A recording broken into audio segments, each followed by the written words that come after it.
Assalamualaikum warahmatullahi wabarakatuh.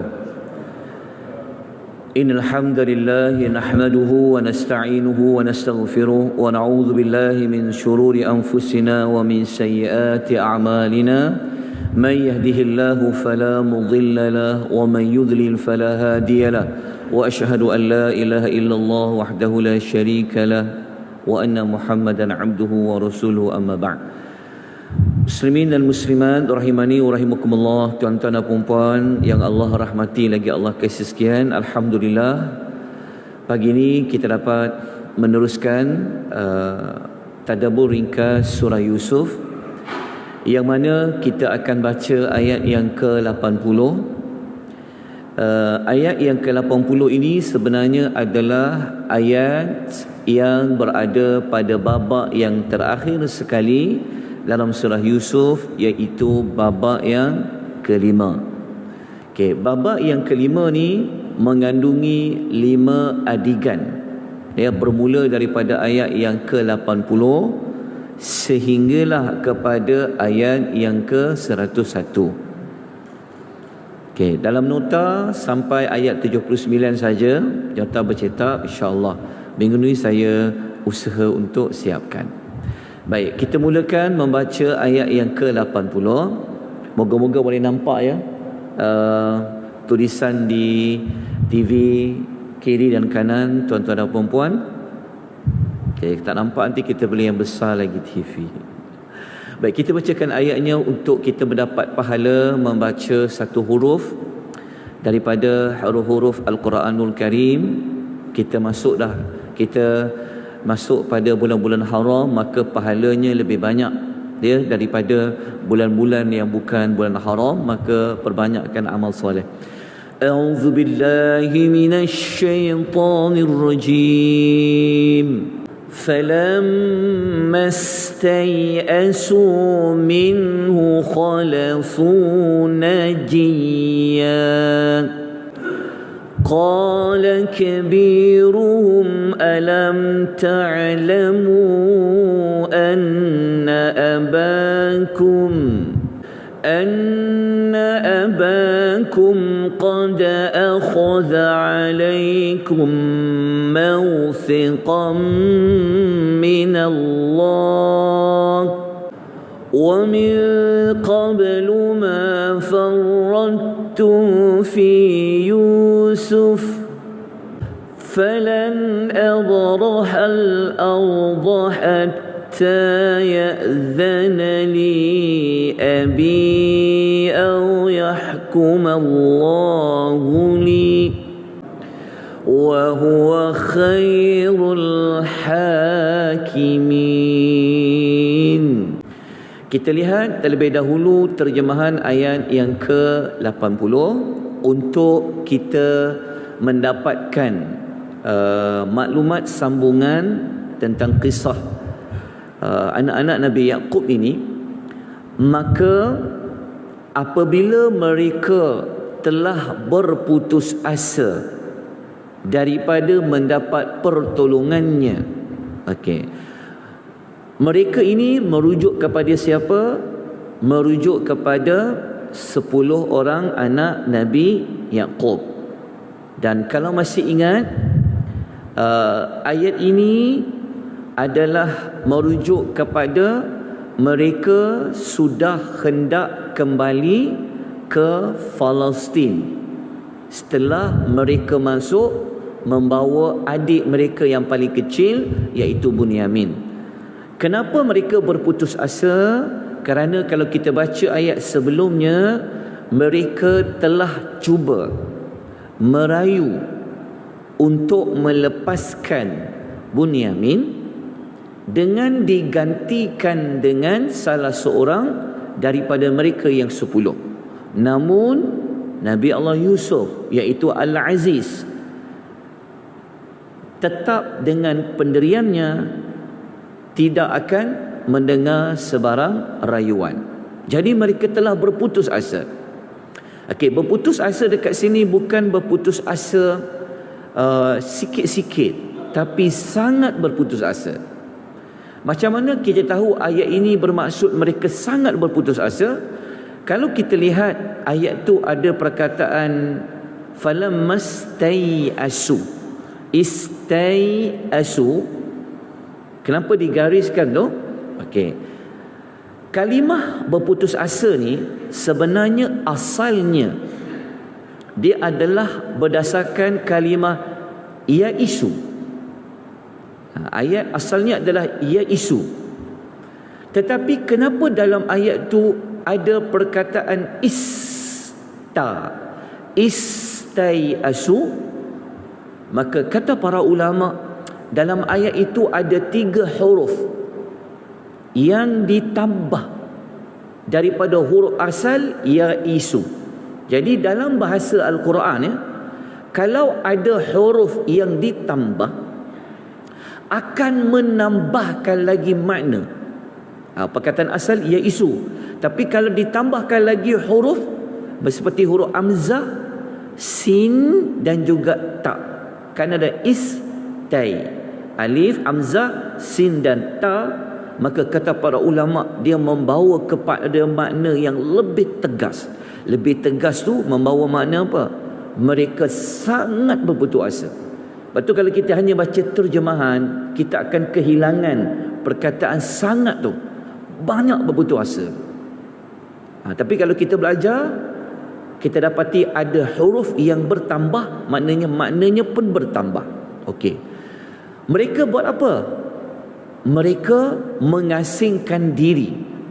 Mereka tak balik terus ke Palestin. Mereka mengasingkan diri untuk mereka berbincang-bincang tentang perkara itu. Maksudnya mereka 10 orang ni, mereka cari tempat yang sesuai untuk mereka meeting. Nak bincang ni, apa solusi nak dibuat sebelum balik ke Palestin. Sebab apa? Sebab mereka telah gagal untuk membawa adik mereka yang paling kecil iaitu Bunyamin kembali ke Palestin. Dalam ramai-ramai itu, Allah Ta'ala kata yang jadi ketua perbincangan tu, Allah kata yang paling tua antara mereka. Okey, apa maksud yang paling tua antara mereka? Kata Al-Imam Tabari, dalam tafsir Tabari mengatakan, yang paling tua dekat sini para ulama tafsir berbeza pandangan. Ada kata yang paling tua maknanya yang paling pandai dan paling berilmu. Pendapat kedua kata yang paling tua, paling berumur lah. Kalau paling berumur dalam konteks adik-beradik yang mana? Yang paling sulung. Okey. Berdasarkan dua pendapat ini, Al-Imam Tabari lebih memilih kepada pendapat yang paling tua dekat situ. Maksudnya yang paling besar sekali umurnya, maknanya yang sulung. So abang yang sulung tu, dialah yang mengetuai perbincangan tu. Dia kata,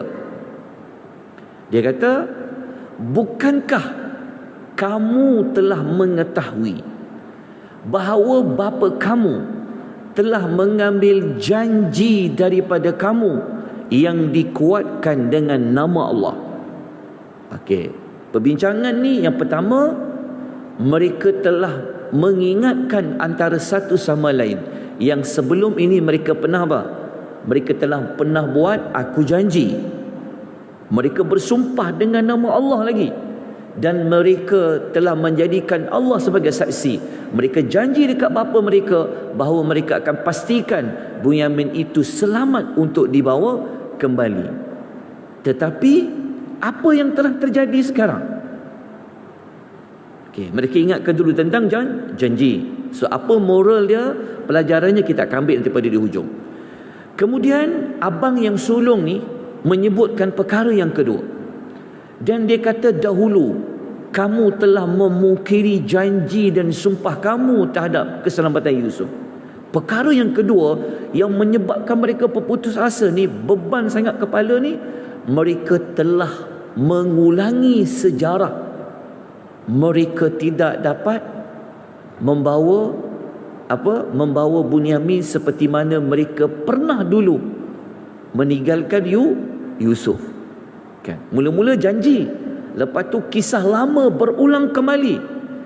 So agak-agak tuan-tuan, macam mana nak cakap, nak berdepan, bertentang mata dengan Nabi Yaqub? Sebab ingat tak, kita tahu masa tu Nabi Yaqub telah sangat tua.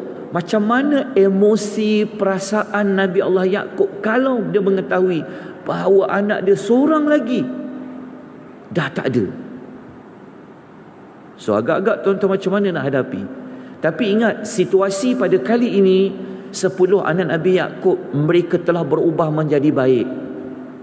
Mereka memang benar-benar nak jaga Bunyamin tu, tapi nak buat apa? Telah Allah takdirkan tak boleh nak bawa Bunyamin kembali. Lepas tu abang sulung ni kata apa? Dia kata, oleh itu aku sekali-kali tidak akan tinggalkan negeri Mesir ini sehingga bapaku mengizinkan aku kembali ke Palestin, atau sehingga Allah membuat keputusan terhadapku. Okey, abang yang sulung ni kata apa? Aku mengambil tanggungjawab.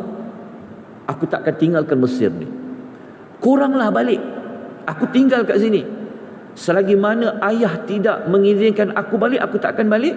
Ataupun Allah memberikan keputusan terhadapku, nak buat apa? Lepas tu abang yang sulung ni kata apa? Dialah Allah, hakim yang seadil-adilnya. So apa kita dapat belajar? Kan banyak pelajaran dia. Okey, jangan bimbang, tak sempat sehari nanti nota dia saya akan beri.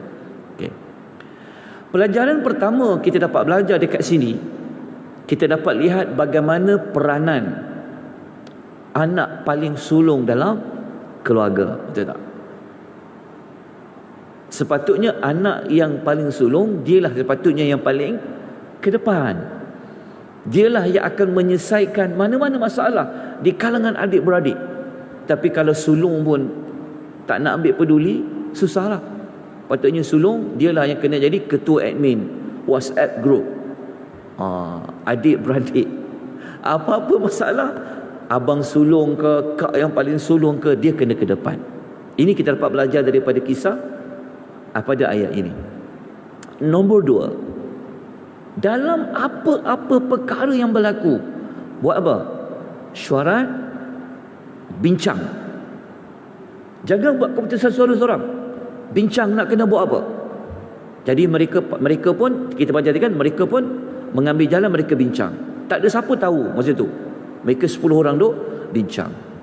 Mereka bincang macam mana? Bersemukalah. Seperti yang kita belajar tadi tu. Lepas tu, apa keputusan nak dibuat? Ia mesti berdasarkan mengambil kira konteks, masalah, suasana dan pelbagai sudut. Sebab tu abang diingatkan tadi apa? Macam mana ni? Apa kita nak buat ni? Kita pernah ambil janji dulu, bersumpah dengan nama Allah. Lepas tu ini kali kedua kita mengulangi sejarah hitam, kita meninggalkan Bunyamin. Pelajaran yang keempat, kita dapat belajar apa?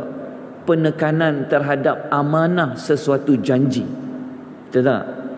Telah berjanji ni, ada orang bersumpah lagi, saya bersumpah nak tunaikan sekian-sekian, saya telah sekian-sekian. Tapi apabila buat dapat amanah, dapat tanggungjawab, khianat amanah tu.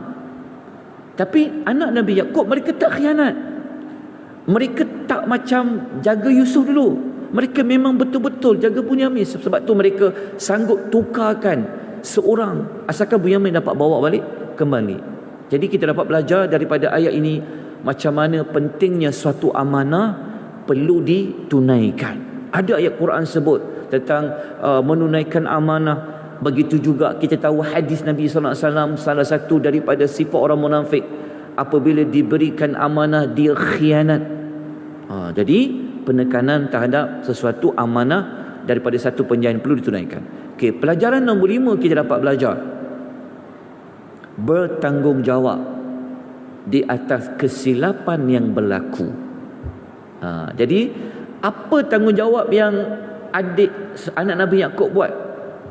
Abang sulung kata apa? Denda dia, kesalahan dia, biar aku duduk kat Mesir ni. Sebab kita tahu Bunyamin, kalau dia ditahan, dia akan jadi apa? Dia akan jadi hamba kepada tuan yang punya harta tu.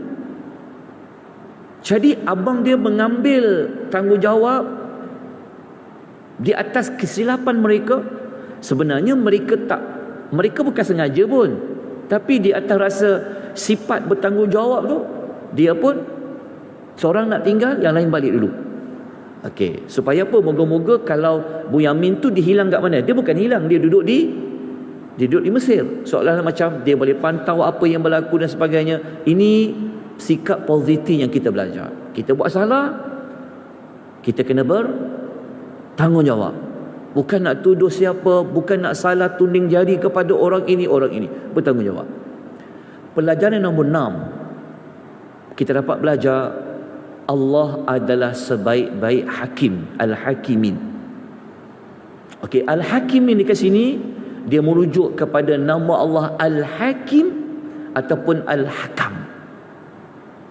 Okey, Allah sebaik-baik hakim ni secara tak langsung akan membawa tindakan kepada kita apa? Apa saja keputusan takdir Allah, syariat Allah, terima. Waktu mereka tahu apa yang berlaku itu adalah ketentuan Allah Azza wa Jalla. Jadi kalau nak kupas nama Allah Hakim ni panjang, tapi kita boleh kata begini, nama Al-Hakimin tu maksudnya merujuk kepada Allah tu bersifat mempunyai nama Al-Hakim, ataupun dalam hadis kata Al-Hakam.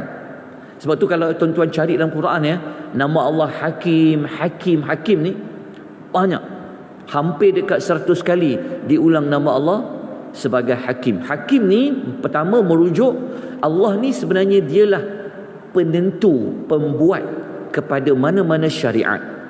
Hukum hakam, otoritinya hanya pada Allah. Yang kedua merujuk kepada apa? Setiap yang Allah perintahkan, setiap takdir, ia mempunyai hikmah, mempunyai kebaikan. Okey, itu 6 pelajaran yang boleh kita ambil. Terang ni pun dah ambil waktu dekat 18 minit.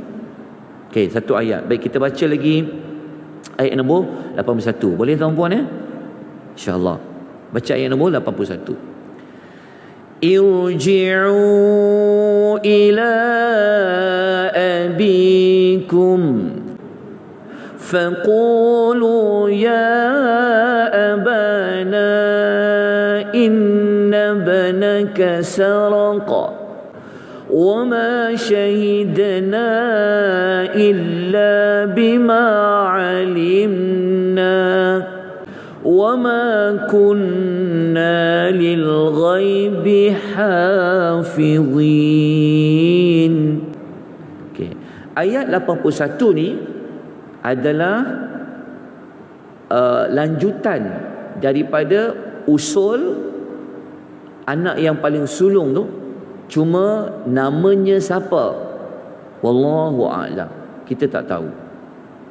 Anak yang sulung ni juga, adakah dialah yang dulu mengusulkan Yusuf itu jangan dibunuh? Wallahu ta'ala a'lam. Tak tahu juga. Tapi yang pasti anak sulung namanya siapa? Wallahu a'lam. Dia kata kepada 9 orang saudara kandungnya, dia kata, kembalilah kamu kepada bapa kamu. Maknanya dia kata apa? Aku tinggal, korang semua balik. Sampai nanti kat rumah ayah, kamu cakap, wahai ayah kami, sesungguhnya anakmu telah mencuri dan kami tidak menjadi saksi melainkan dengan apa yang kami ketahui. Okey, mereka tak tahu Bunyamin itu sebenarnya tidak mencuri, tapi secara zahir mereka dapati memang seperti Bunyamin telah mengambil bekas minuman diraja yang digunakan untuk sukat. Sebab apa? Sebab mereka nampak barang tu dalam karung Bunyamin. Kalau kita ingat lagi ayat sebelum ni, yang Nabi Yusuf cek daripada satu unta ke satu unta tu sampai kepada Bunyamin. Jadi setakat mereka nampak dengan mata, memang Yusuf mencuri. Okey, Bunyamin mencuri. Lepas tu abang dia cakap apa? Nanti kau cakap lagi dekat ayah. Dia cakap apa lagi? Dan kami tidaklah dapat menjaga perkara yang ghaib. Lepas tu cakap lagi pada ayah nanti, kami tak ada kuasa untuk mengetahui benda-benda yang ghaib, yang berlaku bukan depan kami. Kami tak ada kuasa. Okey. Pengajaran ayat dia 2 saja, lepas tu kita habis. Saya minta sikit lagi waktu walaupun dah 21 minit supaya tak tergantung. Pelajaran pertama, menghukum sesuatu berdasarkan yang zahir. Jangan mengada-adakan cerita. Betul tak Bunyamin tu seperti mencuri? Mereka kata betul sebab setakat mereka nampak memang Bunyamin tu didapati mencuri. Jadi kita dapat belajar, pelajaran baik dia adalah kalau kita nak kata orang ni apa, dia ni siapa, apa dia buat, kita berdasarkan yang zahir, yang kita tahu saja. Okey. Pelajaran nombor 2, ketidakmampuan manusia mengetahui perkara yang ghaib. Benda yang mereka tak tahu, apa yang berlaku di luar kawalan mereka, depan mata mereka, ini menunjukkan bahawa tidak ada yang mengetahui perkara yang ghaib ataupun terselindung. Jadi kalau ada orang dakwa dia ni begini, seorang ni macam ni, kita tanya dia, macam mana kau tahu? Kau nampak tak? Jadi itu pelajaran dia. InsyaAllah nanti kita sambung ayat nombor 82. Doakan semoga nota tu dapat diserahkan kepada tuan-tuan perempuan dengan kadar segera. Tapi saya tak boleh janjilah. Okey, tapi saya usaha insya-Allah. Baik. Mohon ampun dan maaf ya atas kelemahan kekurangan. Moga-moga dapat banyak pelajaran, manfaat pengisian 2 ayat pada pagi ini. Aqulu qouli hadza wa astaghfirullahal azim wa billahi taufiq hidayah. Wassalamualaikum warahmatullahi wabarakatuh.